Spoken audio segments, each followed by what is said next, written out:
पूरी दुनिया में मशहूर, भारत की सबसे बड़ी और पुरानी, राष्ट्रीय और अंतर्राष्ट्रीय पुरस्कारों से सम्मानित नौटंकी लोक संगीत की पहचान गंगा प्रस्तुत करते हैं अपनी नई नौटंकी।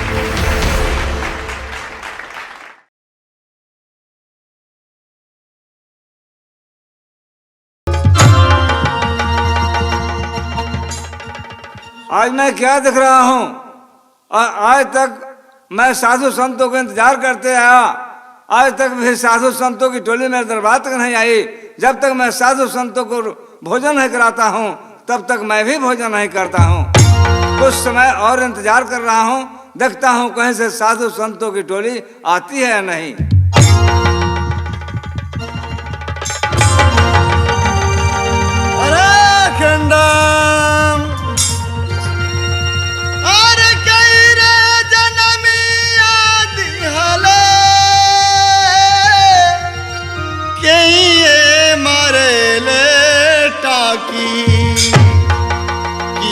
सखिया रे,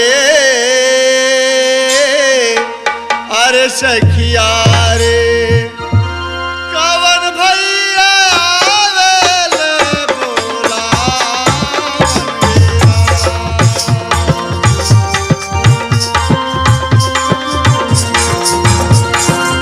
भैया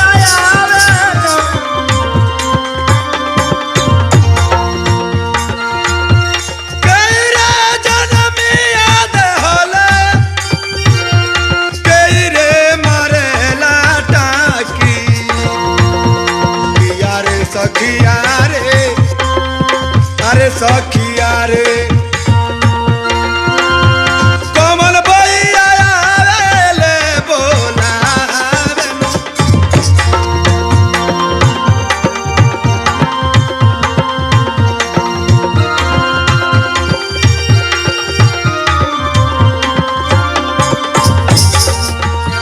बोली बोली, हम लोग भगवान के भक्त दरबार में चल रहे हैं। जी जी, सबसे पहले रुको, मैं भगवान से पूछना चाहता हूँ कि आखिर इनका भक्त दरबार में किस रास्ते चलना है। जी जी भगवान, हम लोग तो इतने दूर तक दौड़े, चलते चलते चले आए, लेकिन आप अपने भक्त का नाम नहीं बताए।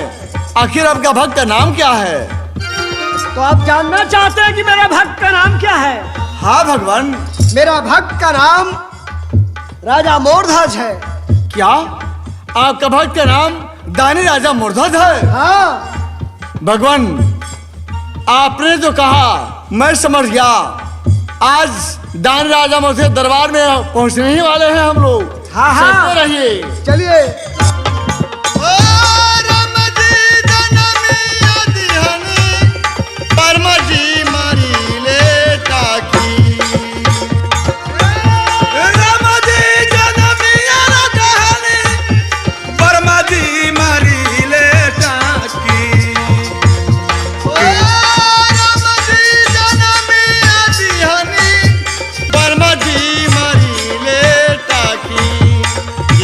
सखिया रे, अरे सखिया रे, दूत भैया आवेले बोला बनवेरा। रामा जी जनमिया रे दिहनी, बर्मा जी मारी ले टाकी। रामा जी जनमिया रे दिहनी, बर्मा जी मारी ले टाकी।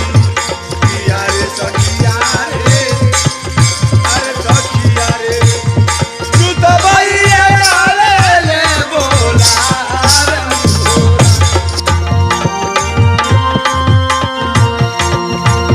अरे दूत भैया आवेले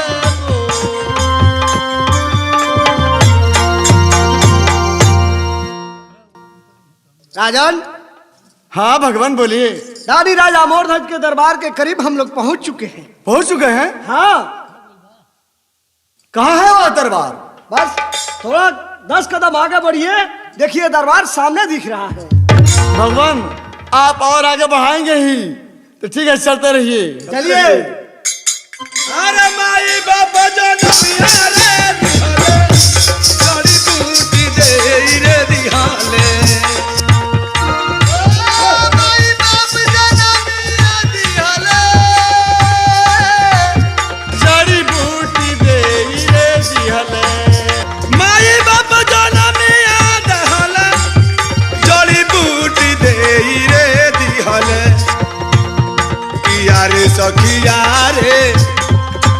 रे सखिया रे छोड़ी के बिजड़ा बातू गावा उड़ल हो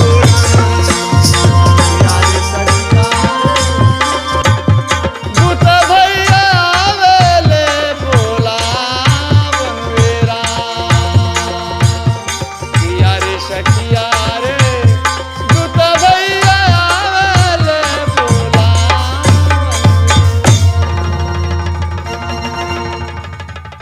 दंडवत करता हूँ ऋषराज मैं आपको। ईश्वर भाई आपके जस और प्रताप को। ओ भाग्य ऋषराज, जो आप लोगों का आज आगमन हुआ, मैं 4 रोज से आप ही लोगों का इंतजार कर रहा था। ऋषिराज आसन ग्रहण कीजिए कि मैं आप लोगों के भोजन के प्रबंध में जाऊं। क्या बात है, जैसे दान राजा मधुस के बारे में मैंने सुना वैसा ही पाया। राजन, ये 8 ठोर से भूखे प्यासे तड़ती हुई ये साधु संत की टोली आपके दरबार में आई है। अन्न जल ग्रहण तो करेगी, लेकिन राजन इस साधु संत की टोली में एक भूखा शेर है, और जब तक मेरा शेर भोजन नहीं करता, हम साधु संत का ये वसूल है कि हम साधु संत भोजन नहीं करते हैं, अन्न जल ग्रहण नहीं करते हैं। ऋषिराज, इसमें कौन बड़ी बात है? मैं अपने द्वारपाल को बुला करके बाजार भेजता हूँ, बाजार से भेड़ बकरियों का मांस मंगाता हूँ, आपका शेर मांसाहार करेगा, साथ साथ आप लोगों को भी मैं भोजन कराऊंगा। नहीं राजन, मेरा शेर भेड़ बकरे का मांस नहीं खाता। मेरा शेर भेड़ बकरे का मांस खाता तो ये साधु संत की टोली में नहीं बल्कि जंगल में रहता। राजन, मेरे शेर को भोजन कराना है, साधु संतों को सेवा सत्कार करना है, तो सर्वप्रथम मेरे शेर के लिए मनुष्य का मांस का व्यवस्था करें। ऋषिराज, आप ये क्या कहते हैं? भला आप ही बताइए कि मैं अपने दरबार में किस मनुष्य को मार करके आपके शेर के हवाले करूं, जो आपका शेर मनुष्य का मांसाहार करे? ये कैसे हो सकता है ऋषिराज? ओ राजन, अच्छी बात है, आपके दरबार में मेरे शेर के लिए मनुष्य का मांस नहीं मिलेगा। ठीक है, क्या बात है? और जैसे साधु संतों की टोली भूखे प्यासी हुई तड़पती हुई आपके दरबार में आई है, जैसे आई है वैसे ये साधु संतों की टोली जा रही है। नहीं ऋषिराज, मेरे दरबार में आज तक कोई भी साधु संतों की टोली आती है या कोई अतिथि आता है, बिना कुछ अन्न जल ग्रहण किए, बिना कुछ दान दक्षिणा लिए मेरे दरबार से खाली हाथ वापस नहीं जाता है। ऋषिराज, मैं आप लोगों को अवश्य ही भोजन कराऊंगा। एक काम है, अगर आपका शेर मनुष्य का ही मांसाहार करता है तो आप अपने शेर को आज्ञा दीजिए कि हमारे शरीर के जिस अंग से मांस खाना हो वो खा सकता है। राजन, ये मेरा शेर आया बुढ़ा मांस खाएगा? नहीं राजन, मेरा शेर बुढ़ा मांस खाएगा तो इनकी आंखों की रोशनी खत्म हो जाएगी। राजन, मेरे शेर के लिए अगर आपको भोजन कराना है मेरे शेर को, तो सबसे पहले आप मुझे वचन दीजिए, तो मैं बताऊं कि मेरा शेर कैसा मनुष्य का मांस आहार करता है।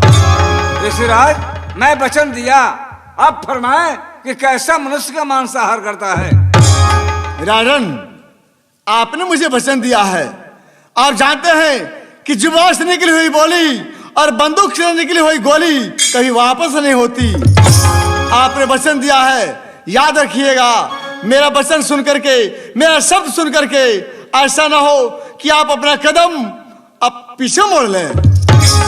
ऋषिराज, आप नहीं जानते हैं, मेरा दृढ़ प्रतिज्ञा है कि चंद्र डरे सूरज डरे, डरे जगत व्यवहार, पाए दृढ़ सिर मर्धज का, डरे न सत्य विचार।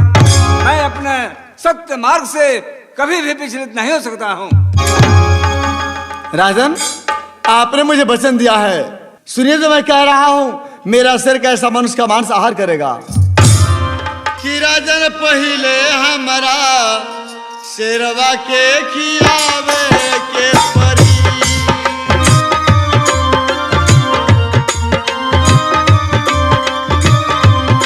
राजन लड़का अपन बोलवावा, शुद्ध आसन पर बैठावा। राजन लड़का अपन बोलवावा, शुद्ध आसन पर बैठावा।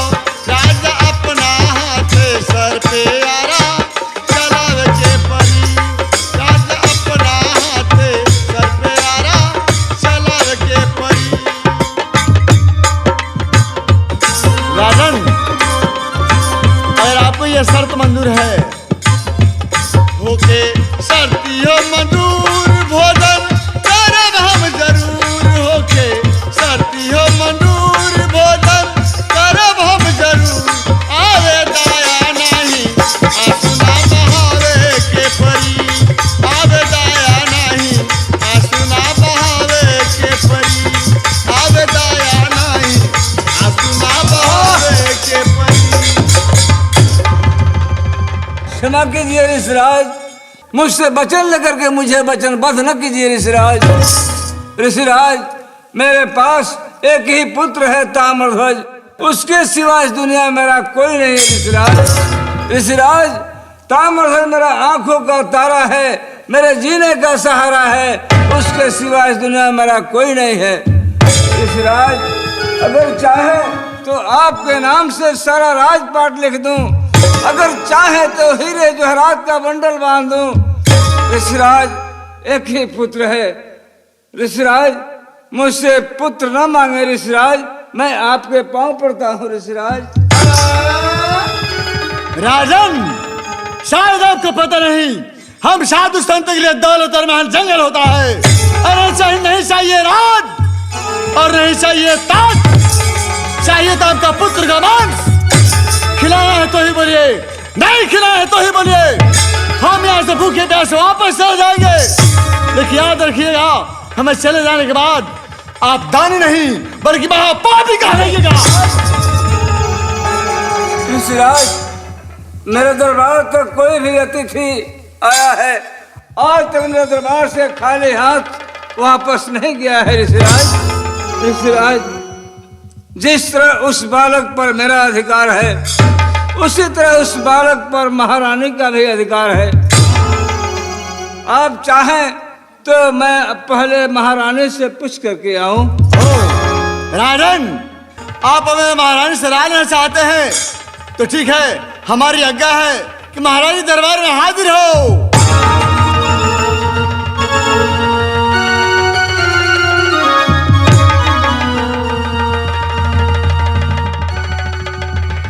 चमकी चांदी चेहरे की सब उड़ गई, कैसे आंखों से आंसू बहायो पिया, कही दासी खड़ी सुखी राशि तेरी, ये सबब है उदासी बताओ पिया।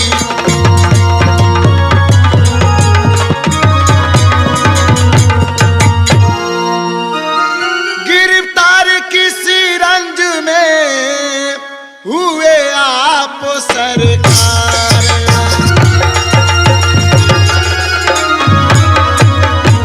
गिरफ्तार किस रंज में हुए आप सरकार, दासी को बतलाइए प्रीतम प्राण आधार।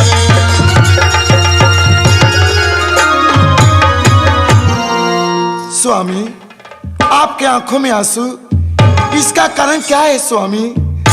मुझे जल के सुनाइए कि आज आपके आंखों से आंसू क्यों गिर रहे हैं? महारानी, ये आंसू का कारण पूछ रही है। अगर मैं तुझसे सही सही बता देता हूँ तो तुम घबरा जाओगी महारानी, घबरा जाओगी। स्वामी, मेरा दिल सचमुच घबरा रहा है। क्या बात है कि आज आपके आंखों से आंसू गिर रहे हैं? मुझे जल के सुनाइए। महारानी, ये आंसू का कारण पूछ रही है।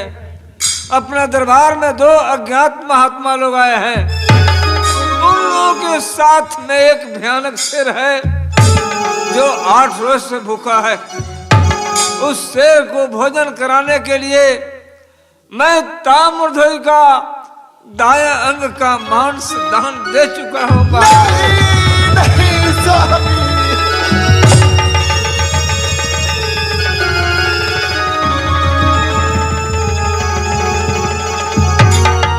नहीं स्वामी नहीं, आप एक ऐसा वचन हार गए स्वामी, आप एक ऐसा वचन हार गए।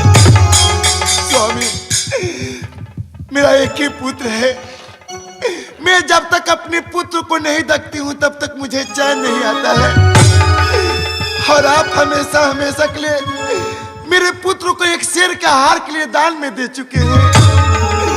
आखिर मैं कैसे जीऊंगी स्वामी, मैं कैसे जीऊंगी? महारानी, तू ताम्रध्वज की माँ है तो तुझे ज्यादा दर्द है, और मैं ताम्रध्वज का पिता हूँ तो मुझे दर्द नहीं है। महारानी स्वामी, आप ताम्रध्वज के पिता हैं, लेकिन मैं ताम्रध्वज की माँ हूँ स्वामी, माँ।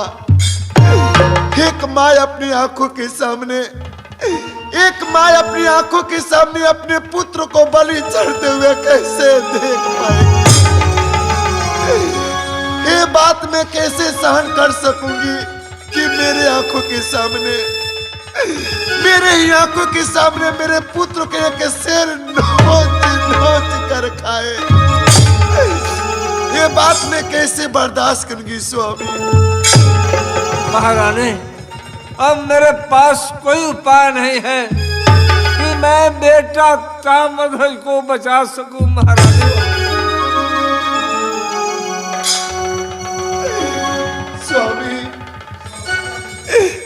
अब क्या होगा स्वामी, अब क्या होगा? महारानी, जाओ बेटा ताम्रध्वज। आहे बारह हो बारिशा कोई निशिव के पूजनवा हो, व्रत छाठा कैनी आतावा रहे। आहे व्रत छाठा कैनी आतावा रहे। आहे दूधावा के धारावा चढ़ौनी सूरज बाबा के।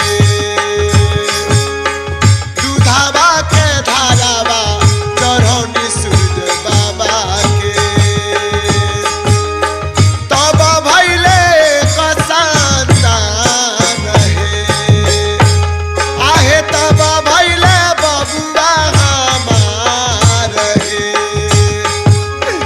शेर के आहार कैसे बनी है दुलरुआ हो।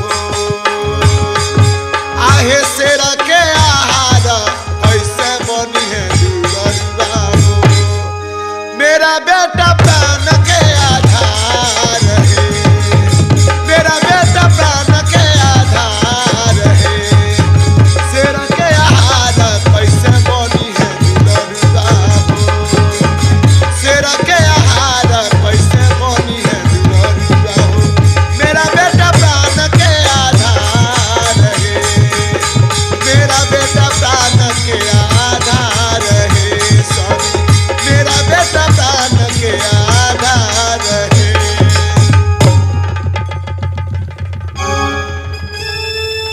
राजन, यह मैं क्या देख रहा हूं?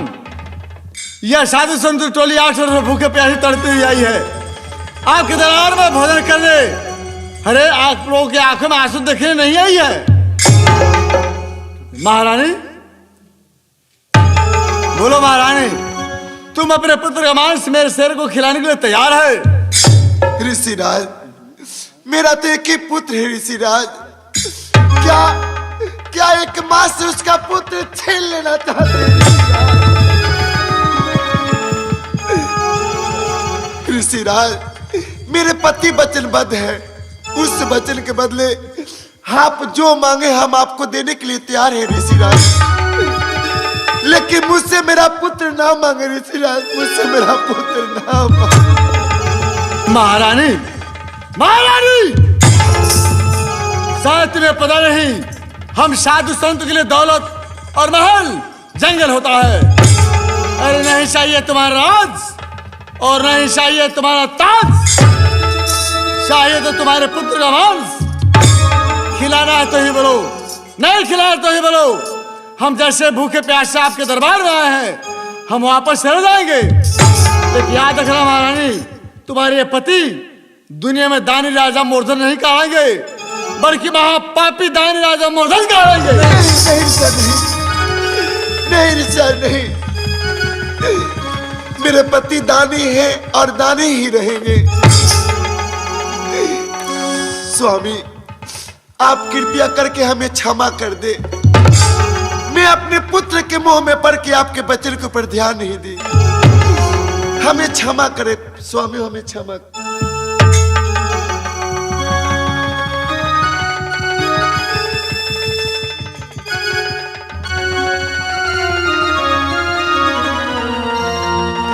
तेजो जो सतपति नाला बटावो बचन, अरे गले दो खंजर खुदही दो दम, जो जन्म भर का किया सुकृति पुण्य को,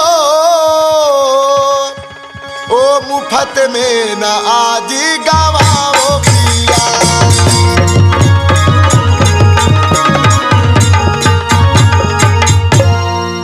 स्वामी, आप मुझे आज्ञा दीजिए कि मुझे क्या करना होगा। महारानी, अब क्या करना है? जब हम लोग वचन दे चुके हैं तो वचन को पालन करना हम लोगों का धर्म है। जाओ महारानी, बेटा ताम्रध्वज महल में सोया होगा, उससे जगा करके ले आओ महारानी। आपकी जैसी आज्ञा हो स्वामी। क्या हुआ राजन? महारानी अपने पुत्र को लेकर के आने के लिए चली गई। जी ऋषिराज। ठीक है राजन, महारानी गई है अपने लाल को लाने के लिए। हम साधु संत हैं, चलते हैं, थोड़ा गंगा स्नान करके आते हैं। आप जाइए, थोड़ा अंजल का और व्यवस्था किया जाए। जैसी आज्ञा। आप जा सकते हैं।